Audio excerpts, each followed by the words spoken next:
Welcome everyone to this week's episode of Comic Chat with Gat. We are a weekly show devoted to all things comic books and popular culture, and if you can't tell, it's the winter, and I got the sniffles. But that's okay, because we're here after a 2-week break. Actually, it wasn't even a break. We were very busy. We had a lot of great videos that came up. We had our Comic of the Year of 2015, because happy 2016, by the way. Yeah, Like new year.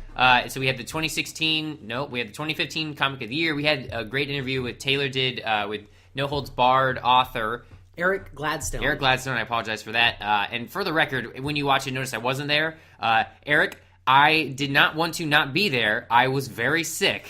And Taylor, no one's going to see this, but Inside Baseball, Taylor said, Chris just isn't here, I don't want to do it. And I was like, whoa, no, that's not, luckily that part didn't make it into the episode. Anyway, okay, so we have a lot to cover this week, especially with the new images of Benedict Cumberbatch that came out as Doctor Strange. Taylor was kind of like, I don't know a lot about that dude, and I was like, I don't know anything about anyone in comics, because that's the point of this show, is to finally get back to our roots. Yeah. Is to teach me about something. Yeah.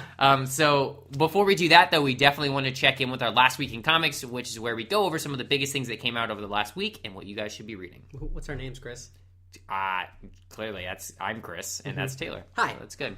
Okay, before we get into actually Last Week in Comics, I actually got a really cool gift. My girlfriend got me the Flash number 150, which is this sweet Captain Cold cover. Nice. And it's just like a really cool Captain Cold The first appearance issue. of Captain Cold, because that was the whole reason she bought it, was that issue. It's not the first appearance. Oops. Anyway, but it's still really awesome. So I just think sometimes reading these old comics is drag, but sometimes they're really neat, and I haven't read all the way through it. I flipped through it, and sometimes the ads are the best part. There's some really funky ads in there. Yeah. But yeah, it's great, and he does some really cool Flash things as I flip through. Is the word Ziff in there at any point? Not as far as I've seen. Or BAM? But it's featuring Captain Cold's Polar Perils. All right. Polar Bears is actually what the original name was, but they wanted to make it sound more scary. 12 cents this comic cost back in the day. Now comics are $4.99, $3.99 a piece. That's pretty crazy. Anyway. Well, can you adjust with inflation? 12 cents? Probably wouldn't be $4. Okay. Anyway, that's just an interesting talking nonsense at this fun point. thing. I love Captain Cold and the Flash. We know that. So okay, let's get into Last Week in Comics. Actually, last 2 weeks in comics. Ha! And everything's different now. Okay, so I guess I had a wrong order. When we left for break that week, so the week of Christmas, Dark Knight 3 came out, issue 2. Yeah. So that's a big deal, right? I mean, they're coming out once a month now. So they said it would take 8 issues over a year, but I mean, they're coming out decently fast. Did it have any little mini comic in the middle? Yeah, it was a mini comic about Wonder Woman. Okay. Instead of the Atom. That's kind of fun. There was a pretty... I mean, definitely you understand what the master race means by the end of this issue. At this point? There's a pretty big turn that's like, okay, this is going to get intense, and I really don't know what Batman's going to do about it. He's probably going to kill somebody. Maybe. Anyway, it's really good so far. Don't humor me. No, he's not. I don't know, he's pretty old and grizzly now. He doesn't even care anymore. That's true. He's just... So the art style's still going? It's still holding up very well? Yeah, the art style is really great. The story's really good. I like where they're going. It's really an interesting... I think it's both interesting in the lore of Batman and the lore of Superman. It takes an interesting turn. Kind of with what was the Atom thing, like the little tiny book of the Atom in the last issue. What that turns into is really interesting. So... I don't want to give too much away. It's still excellent, and I really recommend it. And I think the story's getting better and better. Was Superman in the first issue? No, he was frozen. He was frozen on a. And his daughter was there, right? Yeah. Wasn't gonna talk. His daughter was there, but he was in his Fortress of Solitude, frozen to his chair. Right. Okay. So I think he maybe went into hibernation or something, or who knows what happened there. But he's a robot. I don't think he's a robot. Chris. Okay. Master Race. So Dark Knight 3 Master Race, excellent. Still, keep picking them up because they're real good. They're probably going to slow down eventually, though. Just if they're supposed to do 8 issues over a year, and they've been 2 in the past 2 months. Yeah, I feel like it's going to be like. Could it be kind of like the Secret Wars? How the guy was just like he was commissioned to do all of those, and then he just didn't finish. And he's like, I don't know what I'm doing anymore. Yeah. It could be like that. I thought that was funny that he even commented on that in that Secret Wars 2 comic. It's pretty good. TOO. So, yeah, and then just. It's still going great. I don't know if there's much more to say about it. I just wanted to mention that I read it, Chris, so you don't have to... We're almost done with the series, right? This got to be number 4. This is 4, yes. What's weird about this is only the variant covers has Vader Down on it. So just so you know, Star Wars 14 is part of the Vader Down. The standard cover is this. And it doesn't say Vader Down issue 4. Only the variant cover said that. And the guys at the comic book stores were like, that's weird. So it's possible this becomes a weird collector's item because I'm sure that the reissuing of it will have Vader Down. But that's always how collectors works, is like if the weird misprint or something. So like a quick explanation of Vader Down, of what he's doing, what the main purpose Vader of it. is tracking down Luke, who he figured out is his son because Boba Fett figured it out, I think, in the Darth Vader issues. By the way, R.I.P.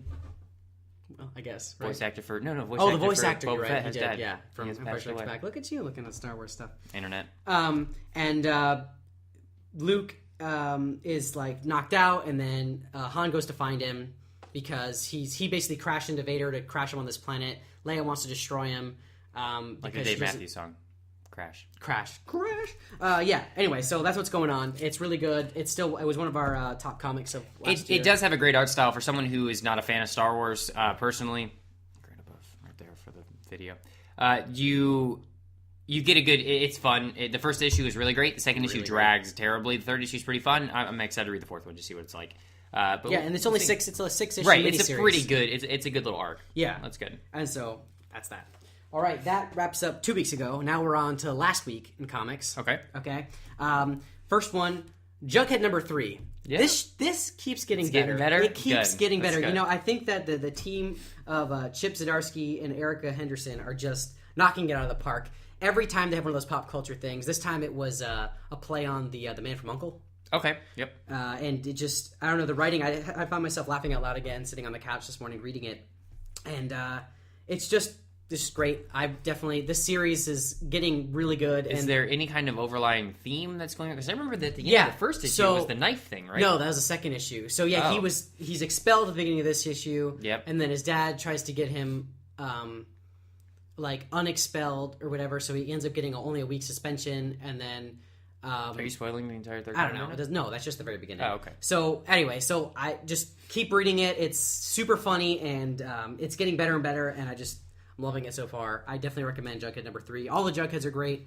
Archie's great. And I feel like where Archie is a little bit more funny teen drama, human, this it's funny in its own like absurdity and pop culture references. Okay. So the pop culture references, it's kind of like, I guess, Bill and Ted versus Ferris Bueller. Whereas I think that Archie is a Ferris Bueller. This is more of the Bill and Ted, where it's a little more fantastical, but great in every way. That's a good analysis. Yeah, I like that. And I love both those movies. So yeah, I've never seen either of them, but that's fine. One day, Chris, we'll get you. Never day. Squadron Supreme number 2. So that came out real quick, it feels like. Yeah, Squadron Supreme was the one you were really talking about in the last issue where there was that big Marvel death. Yeah, right? And do you think it's okay to talk about it? It's only issue 2, though. Okay, we won't talk about it, but what's going on in Squadron Supreme number 2 is everyone's still kind of on either side dealing with that thing. That happened, the death, and like who thinks it's right, who thinks it's wrong. Superman. And this is much more. It doesn't make sense. This is Marvel. I know, that's why I said it. This is much more. I feel like that one was much splashier and kind of like you're just kind of watching like it's almost like you jumped in the middle of some superhero TV show and you're just like, oh, things are happening and somebody died. That's crazy. Where this one was kind of in depth on each of the characters, and it kind of reminded me some of the things I forgot about them that I read in Supreme Power, like the origins kind of, and like the way the characters are. There are some different ones, but. Power Princess, who's Wonder Woman, basically. This is the Justice League. So Squadron Supreme is the real take on the Justice League. So there's a Flash character, there's a Green Lantern character, there's a Superman character, there's a Wonder Woman character. And this is all in canon, meaning... In canon Marvel, yeah. But what happened in this is these are different. So only the Nighthawk, who's the Batman character, is the one from the Straczynski version. Who? Michael J. Straczynski wrote Supreme Power. Okay. His version, Supreme Power, it's its own thing. It's not like canon Marvel. It's Marvel Max. Oh, that was the one. Was the Watchmen? Like, didn't he have like the deal with like the Watchmen? No. You're thinking of Alan Moore. Well, I know the Watchmen. But no, that was Earth. Oh, okay. But no. What I'm saying is Michael J. It's kind of like Earth 1. Right, so it's not real canon. Straczynski wrote Superman Earth 1 for the record as well. Straczynski's one of my favorite. He wrote the Thor omnibus I have. He wrote some of the best Thor stories. He's one of my favorite writers, along with Mark Waid and Grant Morrison and Scott Snyder. But anyway, so he wrote Squadron Supreme, but it was called Supreme Power, which we talked about. It's the little boy on the cover with the American flag over him. Okay, and he wrote that, and that's kind of its own thing. It doesn't really... It's never referenced because these characters do exist. So Hyperion is in... Civil War. If you remember, he's one of... Remember when they were at that weird base Iron Man is making new heroes basically, and one of the new heroes is Hyperion. Yeah. Well, so the Hyperion is from the Marvel canon, the standard Marvel canon. Okay. The Nighthawk, because it was the battle world. The Secret Wars happened, so all the worlds are blown up and shit. Yeah. So in this comic, it's basically 5 different Squadron Supreme members from 5 different planets as the new Squadron Supreme in the new Marvel universe. If that makes any sense. Does that make sense? It's kind of like different planets Earths. or 5 different worlds? Earths. Okay, there we go. So worlds. So Hyperion is from canon. Nighthawk is from the Straczynski run. The version of what's the one that's like Green Lantern? I'll probably just write it in here because I can't think of it now. Anyway, Dr. Spectrum. Dr. Spectrum is from a different Earth. And anyway, they're all from different Earths. But sure. I forgot what Power Princess had to do to keep like living and young and awesome, and it just totally brought it back to me. It was kind of cool. So it kind of went in depth to kind of the characters, how they're dealing with this stuff on their own, how they're not really a good team. But Nighthawk is very Batman-y, and it's just so fun to see Batman and Superman and Wonder Woman and the Flash and Green Lantern in the Marvel universe, even though they're not really them. They're just kind of a darker version. So still good. I'm really liking it. Any idea how long the run is for this? It's a new ongoing. Okay, cool. So if you want to kind of read what this Justice League is doing in the Marvel universe, this is the closest you're going to get. Nice. Pretty cool. And so that's last week in comics. That's everything that I've read in the last 2 weeks that is new and recent. We're going to go into some new stuff for the topic of the week. So before we get into our main topic of the week being Doctor Strange, I wanted to go over a couple little things that happened in the world of comic book TV shows, because we're a big fan of them. And the CW is pretty much, like you were saying, in an alternate reality, the DC world. Like DC TV. It's just DC TV. Yeah, because you got your Flash and your Arrow and your Legends of Tomorrow. So what they're going to be doing on January 19th, it's going to be a 30-minute introspective on the dawn of the Justice League, pretty much going around the Batman vs. Superman movie, trying to hype everything up. One of the cool things, though, is that there's going to be a new trailer for the Suicide Squad, as well as some set photos and interviews for the Wonder Woman movie. It's really exciting. I hope Wonder Woman movie is really good. I hope so, too. I hope Batman vs. Superman is really good. Well, yeah, obviously. Have you? Well, no, you haven't. So this is for everyone else out there. Don't say anything I'm not going to say anything about it, but there was apparently, and it gets so more far-fetched the more I go into this story, so I won't go that deep. There was apparently a private screening, which is a real thing. People get tickets to private screenings and they don't know what they are. WB already saw, like, the Warner Brothers, like, higher-ups all saw that movie already, and that's why they greenlit all those Batman movies. Right, so Batman vs. Superman, apparently this guy who broke his NDA went on Reddit and talked about the movie. One of the things that really bothered me, though, while he was incredibly positive, he loved the movie. No spoiler there. He loved it immensely. He had 0 negative things to say about it. Wow. So that's one of the problems, though, is why people are thinking it's not that real. It could honestly be some exec who just has a Reddit name, and then he's on there answering questions that people said. But I don't know if we can include a link to it or something, just so people can see it. You're the one in the show notes. So I'll put a link in the show notes for this, just because it's... If you don't care about spoilers. Oh my god, if you don't care about spoilers, it spoils the entire movie. But it's really cool. It's really cool. So otherwise, if it's true, it's really cool.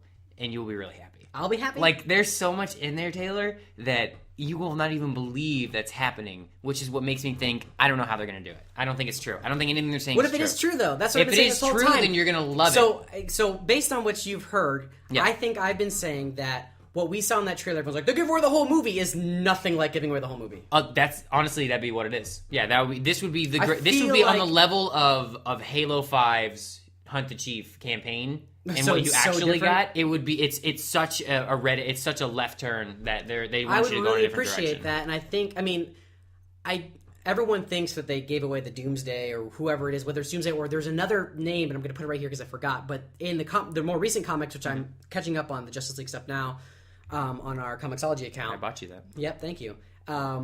But there's a character that looks almost like Doomsday that also is almost more similar to what this character looked like. I can't remember his name right now off the top of my head, but it could be him too, because if they're going with new ZTCU stuff, that's fine. But yeah, everyone was like, oh, they're just giving it all away because the Captain America trailer did this, but I've seen stuff about Captain America accidentally that those trailers don't even give away anything either, which is super fun too. I'm very excited now. And also, by the way, I meant to say this, when I went to go see Star Wars, I saw a 3D, like big screen trailer for Civil War, and I'm way more excited about that movie. That trailer plays so well on the big screen that I was kind of meh. You know, it's kind of like, yeah, well, it looks pretty good. I am super stoked. So the next 6 months of movies, you got your Deadpools, your Batman vs Superman. Yeah, it's gonna be a awesome. fun couple months for these. But again, that was a quick wrap up of some of the news that happened. I don't really read comic books, but I like to watch them on television because it's easier that way. So that was Last Week in Comics. We're gonna take a quick break, and then we're gonna come back for like the wrapping up the backlog / main topic of the week, which is going to be the Doctor Strange 101. Here we go. So when the show was originally concepted, it was about Taylor teaching me specific things in the world of comic books. And while we've had a great backlog of learning about the Flash and learning about Superman, you know what we've never covered? We still haven't covered Batman, which is because it's such a deep topic to go over. But we do have a major love for Batman, especially for the new Snyder Capullo stuff. But regardless, again, with the pictures of Benedict Cumberbatch that came out last week, Taylor got super excited. Like, you got really excited for Doctor Strange. He looked so much like the comic book character that I've seen that I was like, well, it looks like they're taking this... I mean, all the Marvel movies they're taking seriously, but I was like, well, I gotta learn about this guy. I feel like they would take this one even more seriously because I don't really know what this is about, but I'm assuming magic. Yeah. Okay, so because he's more fantastical than even Guardians of the Galaxy, and how they didn't really do magic, they were just a bunch of ragtag team who fought stuff. So now you've got to have an audience that's going to take even more of a leap of faith, going, okay, this dude apparently lives in New York, maybe, or he shows up to New York. So to me, this felt like when Thor came out, it was similar to people like, who's Thor, Norse god, what's going on? And that didn't have... Chris Hemsworth came out of that. But now, I think in Doctor Strange's favor, you have Benedict Cumberbatch, who is just so popular. It's very good. You got your Sherlocks, you got your Smogs, you got your... And Zoolander.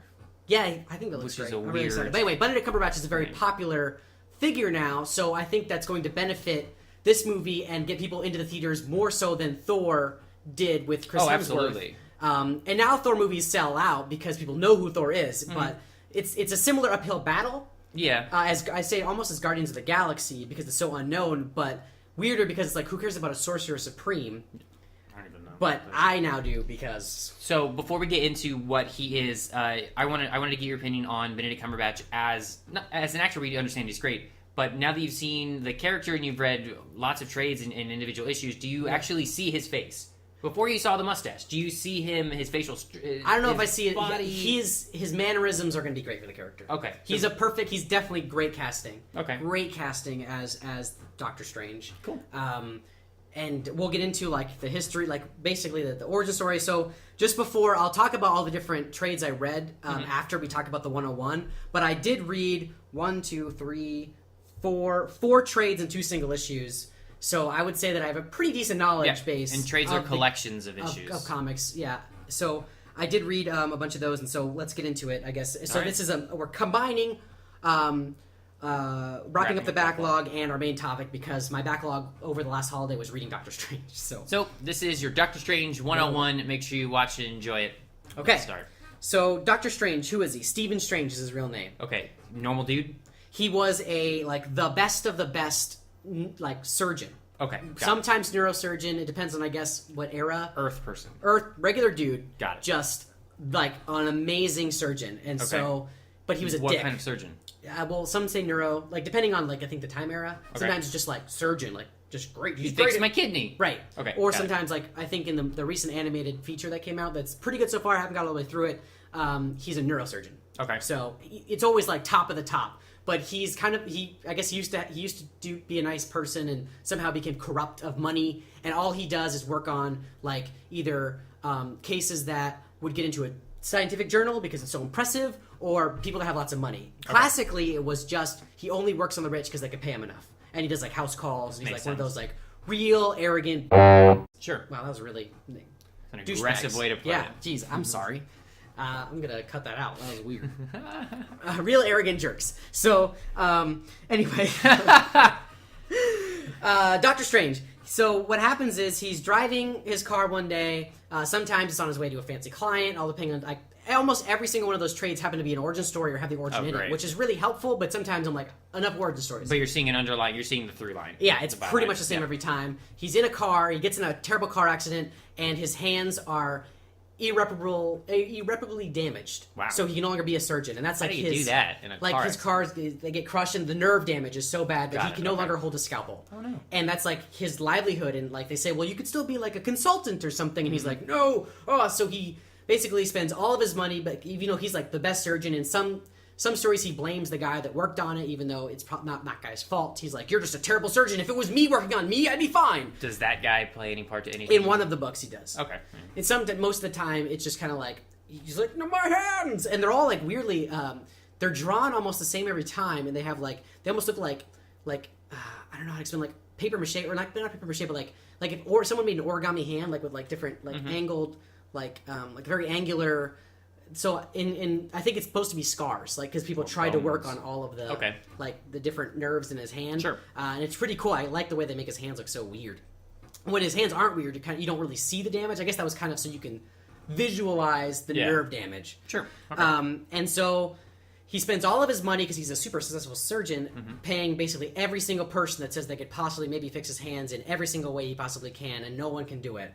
And he's like kind of usually he ends up being like practically homeless. He's gone to get anything, and then he hears something about this mystical dude in like Tibet or the Himalayas or something called the Ancient One that supposedly can heal anything and do anything. So he's like, whatever, I don't believe in magic or anything like that, but I mean, what choice do I You got? gotta spend all your money. So he goes to the Ancient One.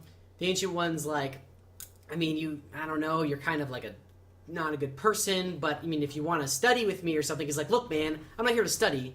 Just fix my hands. But he's like locked in there for a week because there's a blizzard in Tibet or something. And then he usually ends up stopping this guy Mordo, who kind of ends up being like, he's like the apprentice of the Ancient One, is the Sorcerer Supreme of the planet, for the record. And what is the Sorcerer Supreme? The greatest, best, awesome magician that saves the world constantly from ongoing spiritual threats that we may not see. Kind of like in the new Doctor Strange, which is pretty good. I mean, there's some of the trades I've liked better, but I'm excited to keep reading.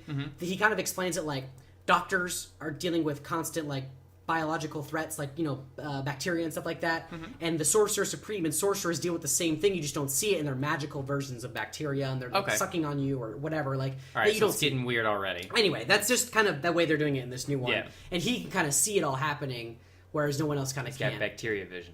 Well, mystical bacteria vision. Got it. Okay, so Doctor Strange. He goes there. This guy Mordo is the apprentice of the Sorcerer Supreme. Ends up getting corrupted by Dormammu. It's a weird name. He's like a fiery, evil demon god with like a flaming head. He's like a demon god guy. So the mentor to the Sorcerer Supreme is now being poisoned by the bad guy. Yeah, he's one of those guys that wants power, you know? And so, not poisoned necessarily, but like corrupted, like Darth Vader and the Emperor kind of situation. Okay. That's a good analogy to pull towards. Well, I guess it would be more Anakin and Palpatine, because by that time, but anyway, it doesn't matter. So, he has this whole plan to like kill the Sorcerer Supreme and like become the Sorcerer Supreme. That's the bad guy, right? His name is Mordo. He's kind of like, he ends up being like basically the main adversary to Doctor Strange going forward. Dormammu and Mordo. And so Doctor Strange catches while he's hanging out and seeing weird stuff happen. He's kind of like, well, maybe this sorcerer thing is real. He catches him like conversing with Dormammu or like with the dark arts, and he wants to tell the Sorcerer Supreme, but Mordo, almost in every single origin, this happens the same way. So it's not like this is one time. He puts some sort of curse on him or something so he can't talk about what he saw. And so finally, to stop this from happening, the only way he could think to do it is to pledge allegiance to the Sorcerer Supreme, because once you pledge allegiance, he can know everything you know, or something like that. And once he does, Sorcerer Supreme's like, yeah, I totally know this guy's being a total jerk and trying to kill me, but you're now my apprentice. And they banish the bad guy, Mordo, and then he goes off and his own little thing and always comes back to try to attack. And then Doctor Strange learns from the Sorcerer Supreme.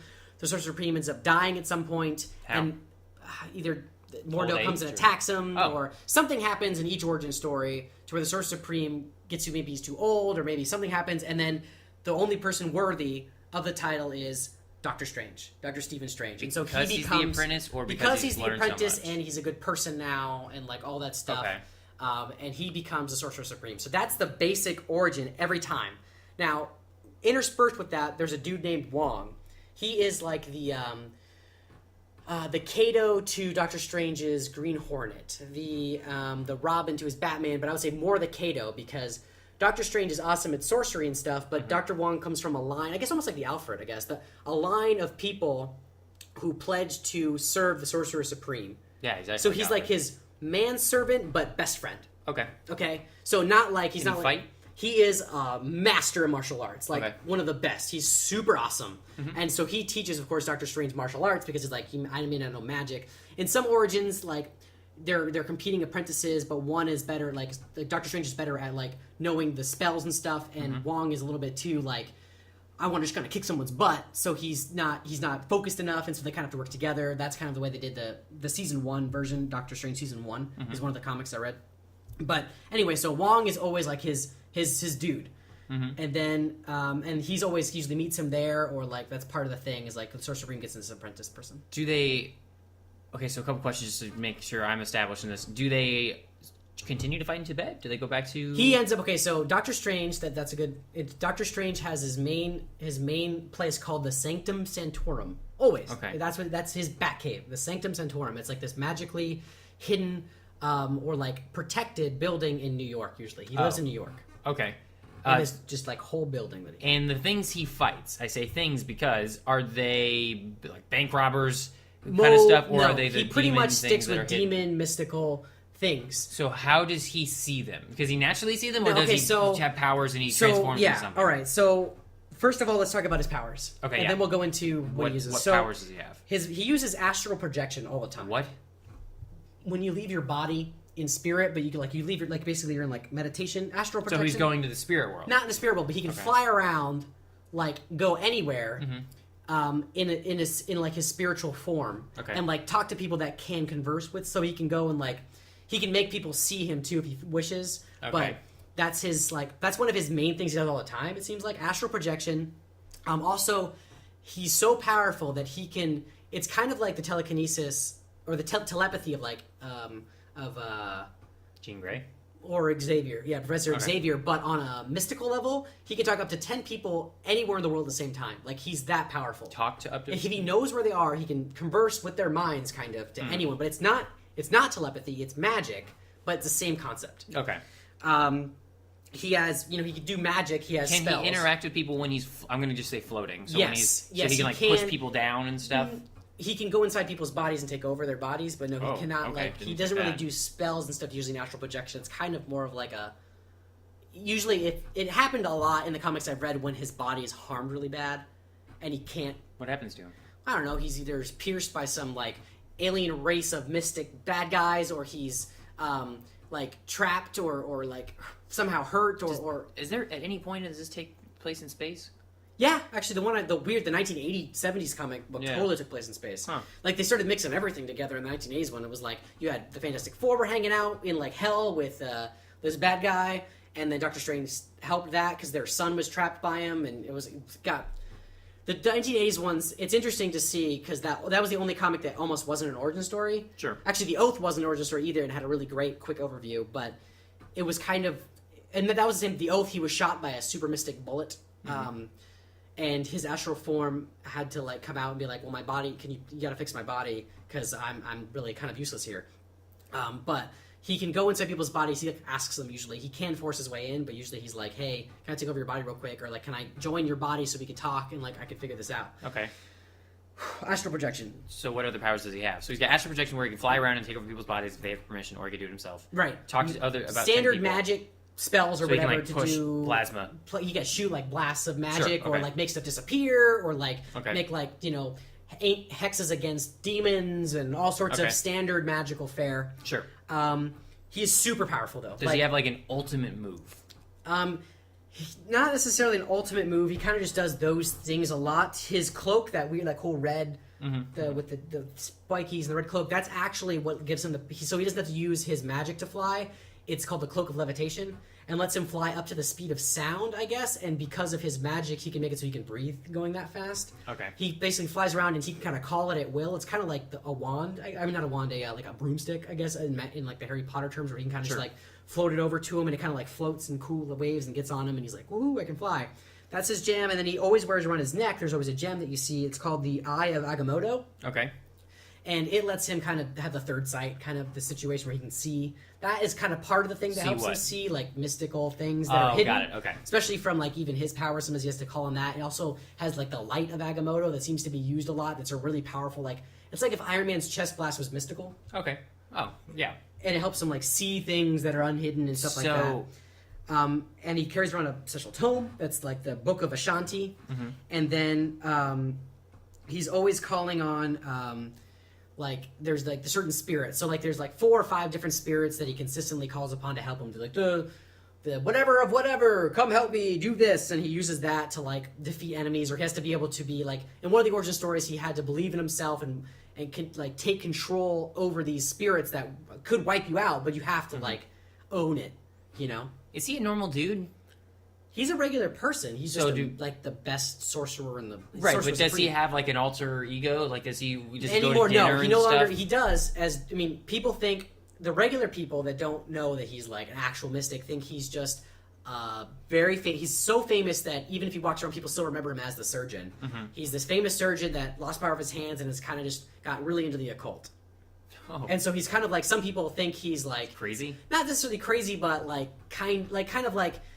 He's a dude that believes in mystic stuff, but not a lot of people necessarily believe in it. But the people that do go to him, and he solves their problems.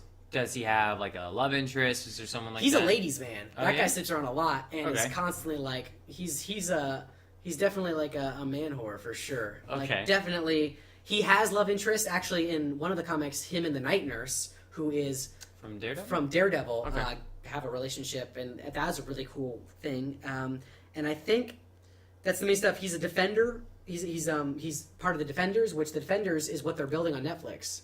Well, how is Doctor Strange part of like Daredevil and the Punisher and and Jessica Jones? Because they're kind of like these weird other they're not. He's been an Avenger as well, but it's just like because they're like the I feel like sometimes they're the guys that deal with the other crap that the Avengers aren't dealing with. So sometimes the other crap is mystical stuff. Okay. So he kind of has been a defender a lot. Can he give his mystical third eye vision to anyone else so they can see too? If he's inhibiting their body and they get the thing too, he can like help them use it. Okay. If they believe. But sometimes they're not strong enough. Like if they don't have the goodness of heart or whatever thing they need, they can't usually utilize it to the extent that is needed. So as a quick recap before we go into the books the trades you read that you recommended people in the comments to read.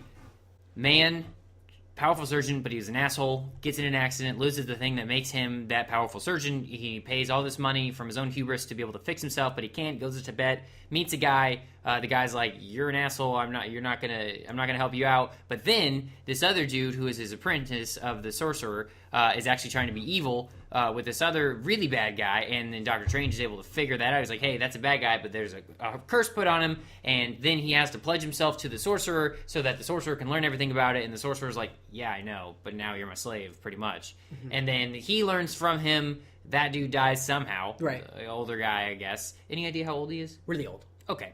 That's good age. Like centuries. Got it. Okay. So very old guy finally dies for some reason.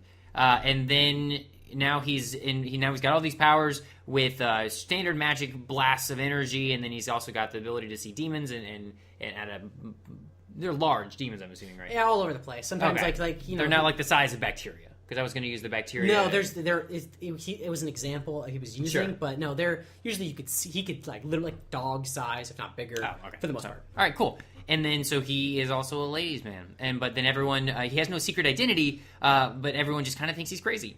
He's an occult leader, really. Yeah, like not a cult leader, a cult. OC, not. That's what I thought. Occult. The occult, not like a cult. Okay, I just want to make sure. Cool. Yeah. He's not a cult leader. Is that not the same thing? What is the occult versus a cult? A cult is something that you convince people are a part of, and like all people suicide. A cult is like the magic, and like the werewolves and vampires and stuff like that. I just thought it was nearly the same thing. No, it's not. But otherwise, so it's not even a brief overview of Doctor Strange. That's a great primer to have. What do you think they're going to be able to include in the movie?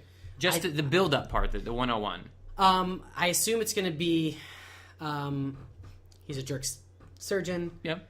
Hurts his hands. Sure. Goes to Tibet, learns about that, and probably gets to the next level of like defeating, like maybe, I don't know if Dormammu is going to be the big bad, I think it'll probably be Mordo. Okay. Just because the that's original easier apprentice. to like in a movie to have like a sorcerer fight a sorcerer more than a sorcerer fight this super demon bad guy that in the comics the way he seems to defeat Dormammu is like kind of trick him with like kind of like demon logic in like or the devil went out of Georgia kind of like I'll bet you or like you owe me and then you can't really do anything and then like Dormammu is always trying to like figure out a way around this loophole of this deal he made with Doctor Strange not to attack Earth. Okay. Dormammu is like so powerful and such like an evil demon god that he doesn't really necessarily usually uses people, but Doctor Strange is fighting him. Whatever. It's kind of like that. Sure. Okay. I feel like it'll do that, and I hope though that I don't know. I would appreciate it if it wasn't an origin story, but I feel like it has to be. It has to be an origin. You can't just be like, "Hi, I used to be a surgeon, but now I'm." But they did a really good job, like I said, when we get into it. They did a Mm-hmm. really good job of like basically giving you everything you possibly need to know about Doctor Strange and having it not be an origin story in the Oath. But I think that's also comic book logic. When you're reading comic books, you just kind of can read a page of like, he was a surgeon, this happened. You're like, got it. And you keep going. We're a movie going audience, maybe not. So, all right. So let's, like you were just talking about with the Oath. Let's get into the big ones that you've read that you would recommend people read. Okay. I read Doctor Strange: The Oath by Vaughn. Strange: The Doctor Is Out by Mark Waid. Doctor Strange Season 1 by Gray Peck. Doctor Strange: Don't Pay the Ferryman by Roger Stern, who wrote some of my favorite Superman stories, so I was like, that sounds great. And Strange #1 by Straczynski. So there's a book called Strange. It's another origin story by Michael J. Straczynski, who we just talked about, who I love. So I just read issue 1 because I was like, and I realized it's another origin story, so I haven't bought the other issues because I'm like, how many origin stories can I read? And then Doctor Strange #1 2005, which is the one I have here. 2015. You're right. Sorry. Yes. So I'm going to start reading the ongoing series fully because I feel like I've read enough of the old stuff that I need to know whatever. I feel like this might kind of tell you what they're doing in the movie more than anything else because sometimes that's how they go. Did you have a favorite of the ones you've read that you would recommend? I would say that definitely read Doctor Strange: The Oath. It was 100%. It was the first one I read and still the best, and I want to go back and read it. It's Doctor Strange. He's hurt in the beginning, and he goes to the night nurse, and it's like the night. So you've got like your little bit of Daredevil like lore in there with the night nurse. She's a big Marvel character, but that's what most people would know her from. It was what's her name plays her, Rosario Dawson. So if you're confused about who we're talking about in Daredevil, Rosario Dawson's character from Daredevil and Doctor Strange is the night nurse in the comic books, and she's like this doctor that basically understands enough about superheroes to just she's like their surgeon. So like Iron Fist goes there all the time, who I think they might even introduced Iron Fist in the Doctor Strange movie because he's going to be the Netflix series. I'm not sure if they're going to do the crossover thing or they might just have him in there because they did mention Dr. Stephen Strange in Captain America Winter Soldier. It's one of the names rattled off of one of the guys that kills himself up at the top of one of the buildings at one point. He says Stephen Strange and you're like, what? So if Stephen Strange already exists as he wouldn't be a surgeon if the guy's talking about him like, this is crazy. So maybe, he's already Doctor Strange when you meet him in the movie, I guess, at that point. And maybe it'll go into his origin like a flashback. Quick thing. Yep. Could be. Okay. Anyway, but yeah, so... Read The Oath. The Oath by Vaughn. I think Vaughn. Vaughan. It's great. Vaughn. It's like $7 or $8 on Comixology. It's like $15 for a trade. It's cool. Super good. Then Doctor Strange Season 1 was really good as well. Different Wong. I kind of really like the dedication of Wong in The Oath and like the older comics. Like I just feel like I like that better than this kind of like weirdly adversarial relationship that was in Season 1. But it's still, both stories, it's amazing how many origin stories I read. That one, and then even Doctor Strange, the Doctor Is Out. I guess Doctor Strange loses his powers as Sorcerer Supreme, but he's still kind of a sorcerer. So his hands work for magic and stuff. He still can't be a surgeon, but I guess when he loses his magical whatever, like you're not worthy of being Sorcerer Supreme or whatever, his hands even can't work as well, and so he has to have help someone to like.